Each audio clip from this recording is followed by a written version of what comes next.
بسم اللہ الرحمن الرحیم۔ السلام علیکم ناظرین، جب امام حسن بڑے ہوئے تو آپ نے انتظام حکومت اپنے ہاتھ میں لیا، لیکن جب آپ نے دیکھا کہ اسلامی معاشرہ انتشار کا شکار ہے تو آپ نے تخت حکومت کو خیر باد کہہ دیا، کیونکہ امام حسن کا واحد مقصد حکم خدا اور حکم رسول کی پابندی کا اجر چاہیے تھا۔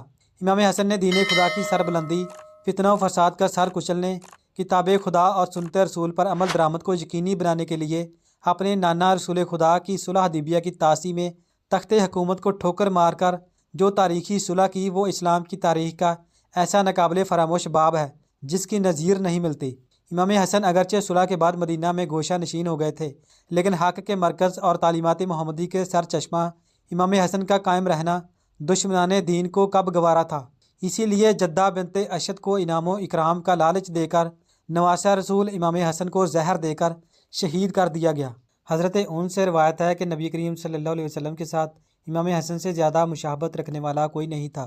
حضرت امام حسن رسول کریم سے چہرے سے سینے تک اور امام حسین سینے سے قدموں تک رسول اللہ کی شبیہ تھے۔ خدا کی وحی کے بغیر کوئی کام اور کلام نہ کرنے والے رسول خدا کے نواسوں سے محبت اور اللہ کے نزدیک مقام کا اندازہ اس حدیث مبارکہ سے لگایا جا سکتا ہے۔ روایت ہے کہ رسول کریم نماز عشاء ادا کرنے کے لیے باہر تشریف لائے اور آپ اس وقت حضرت امام حسن اور امام حسین کو گود میں اٹھائے ہوئے تھے۔ آپ اس وقت آگے بڑھے نماز کی امامت فرمانے کے لیے اور ان کو زمین پر بٹھایا، پھر نماز کے لیے تکبیر فرمائی۔ آپ نے نماز کے درمیان ایک سجدہ میں تاخیر فرمائی تو میں نے سر اٹھایا تو دیکھا کہ صاحبزادے یعنی رسول کریم کے نواسے آپ کی پشت مبارک پر ہیں اور اس وقت آپ حالت سجدہ میں ہیں۔ پھر میں سجدہ میں چلا گیا۔ جس وقت آپ نماز سے فارغ ہوئے تو لوگوں نے عرض کیا کہ یا رسول اللہ، آپ نے نماز کے دوران ایک سجدہ ادا فرمانے میں تاخیر کیوں فرمائی؟ آپ نے فرمایا ایسی کوئی بات نہیں تھی۔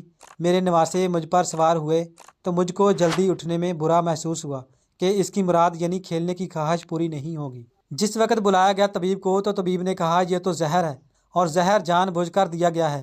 بہرحال امام کو شفا بھی ہوئی اور مدینہ آئے، اور اب کی مرتبہ جو تیسری بار زہر دیا گیا وہ ہیرے کو پیس کر امام حسن رضی اللہ تعالیٰ عنہ کے مشکیزے کے اندر ڈال دیا گیا۔ امام حسن رضی اللہ تعالیٰ عنہ 27 سفر کی رات سوئے ہوئے تھے، اچانک نیند سے بیدار ہوئے۔ حضرت زینب رضی اللہ تعالیٰ عنہ عبادت میں مصروف تھیں۔ آپ نے نیند سے بیدار ہو کر حضرت زینب رضی اللہ تعالیٰ عنہ کو آواز دی اور حضرت زینب امام کی طرف متوجہ ہوئی۔ حضرت حسن رضی اللہ تعالیٰ عنہ فرمانے لگے، میں نے خواب میں نانا جان اور امی جان اور آپ کو دیکھا کہ وہ مجھے جنت کی سیر کرواتے ہیں۔ میں نے نانا جان سے عرض کیا آپ میرے حالات سے باخبر ہیں۔ مجھے تمانچے لگائے گئے، میرے پیروں تلے سے مسلح کھینچا گیا، کتنا ستایا گیا، میرے سامنے اس مدینہ میں میرے والدین کو گالی دی جاتی ہے۔ یا رسول اللہ، میں اس دور سے گزر رہا ہوں۔ آقا نے فرمایا کہ صبر کرو، تم بہت جلد ہم سے آ کر ملنے والے ہو۔ امام حسن رضی اللہ تعالیٰ عنہ نے ایک اور خواب دیکھا کہ آپ کی پیشانی پر قل ھو اللہ شریف لکھی ہوئی ہے۔ یہ خواب جب لوگوں نے سنا تو خوش ہوئے، لیکن آپ کے شاگرد سعید ابن مسیب نے سنا تو آپ نے فرمایا مولا، اگر یہ خواب کی تعبیر پوری ہو گئی تو سمجھ لیجئے آپ بہت جلد دنیا سے جانے والے ہیں۔ کچھ ہی دن بچے ہیں، یہ خواب تو تھا ہی۔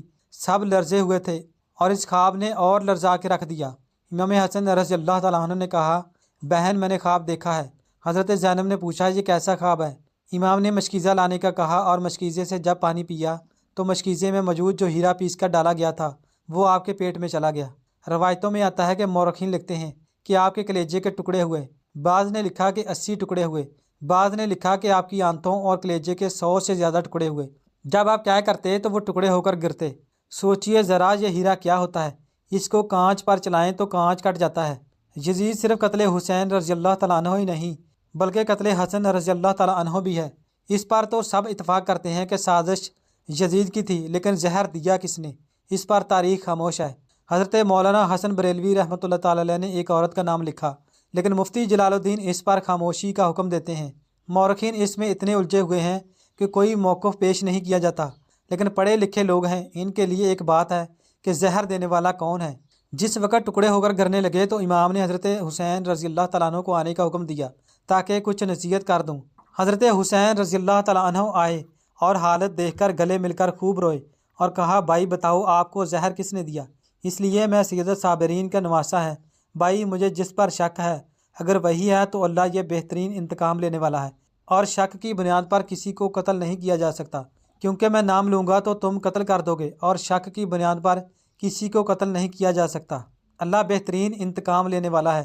جب امام حسن نے امام حسین کو نہیں بتایا کہ قاتل کون ہے تو حتمی طور پر کسی کے بارے میں یہ فیصلہ کر دینا کہ فلاں قاتل ہے میں سمجھتا ہوں کہ یہ زیادہ مناسب نظر نہیں آتا۔ بہرحال جب صبح ہوئی اور لوگ جمع ہونے لگے تو اس وقت امام حسن نے کہا، حسین میرا چہرہ کیسا نظر آ رہا ہے؟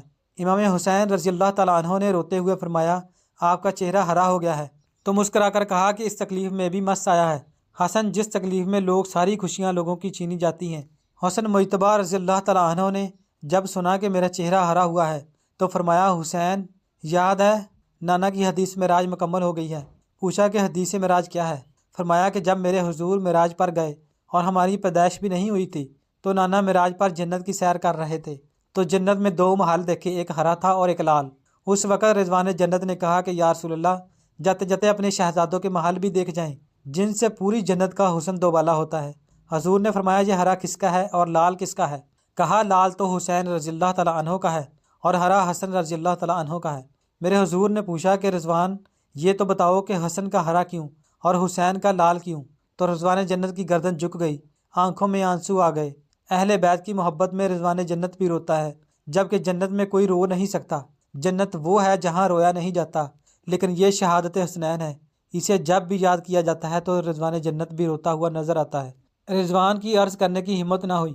حضرت جبرائیل علیہ السلام آئے اور عرض کی، یا رسول اللہ میں بتاتا ہوں، اللہ کے حکم سے یہ ہرا اس لیے ہے کہ حضرت حسن رضی اللہ تعالیٰ عنہ کو زہر دیا جائے گا اور ان کا چہرہ اور جسم ہرا ہو جائے گا، اور حضرت حسین رضی اللہ تعالیٰ عنہ کو کربلا میں شہید کیا جائے گا اور شہادت کی وجہ سے خون سے سارا جسم لال ہو جائے گا، اس لیے حسن کا ہرا اور حسین کا لال محل دیکھا۔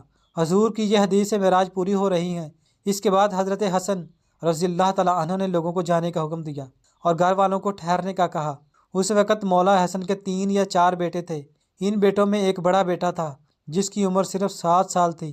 وہ بڑا بیٹا خوبصورت تھا اور نام قاسم تھا، اور ماں کا نام فروا تھا۔ فرما قاسم کے سر پر ہاتھ پھیرتی اور اپنے شوہر کی طرف دیکھتی، گویا ان کے سامنے اپنی بیوگی گھوم رہی تھی۔ ہائے بیوگی، ہائے بے بسی، ہائے بے بسی، لیکن زبان سے کچھ نہ کہہ سکتی تھی۔ جب سب لوگ چلے گئے حتیٰ کہ کوئی نہ بچا تو حضرت حسن رضی اللہ تعالیٰ عنہ نے اپنے بازو پر بندھے ہوئے تعویذ کو کھولنے کا حکم فروا کو دیا تو تعویذ کھولا اور کھول کر حضرت حسن نے کہا، میرے بیٹے قاسم کو میرے پاس لاؤ۔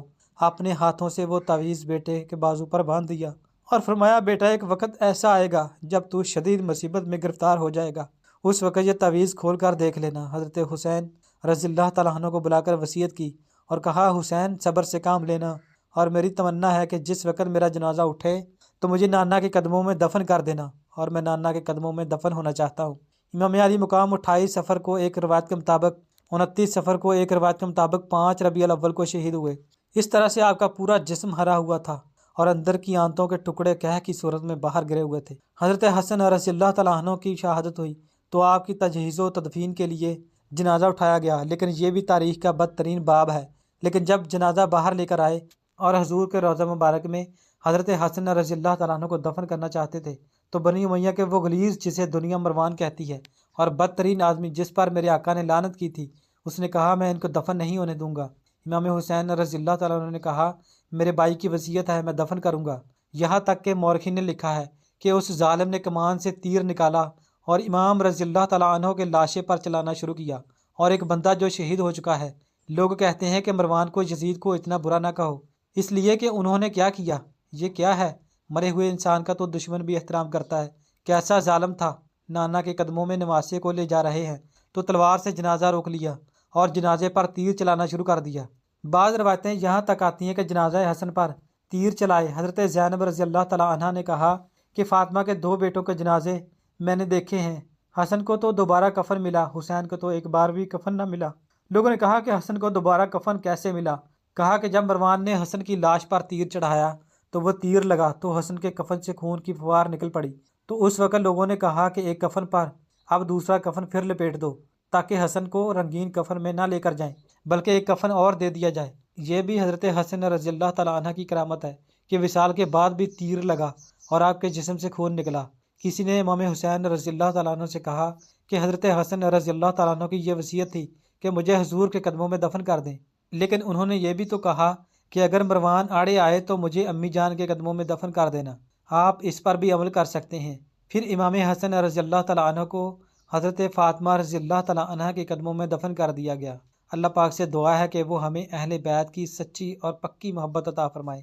تو ناظرین، کمنٹ باکس میں اللہ تعالیٰ کے 99 ناموں میں سے ایک نام ضرور ٹائپ کریں۔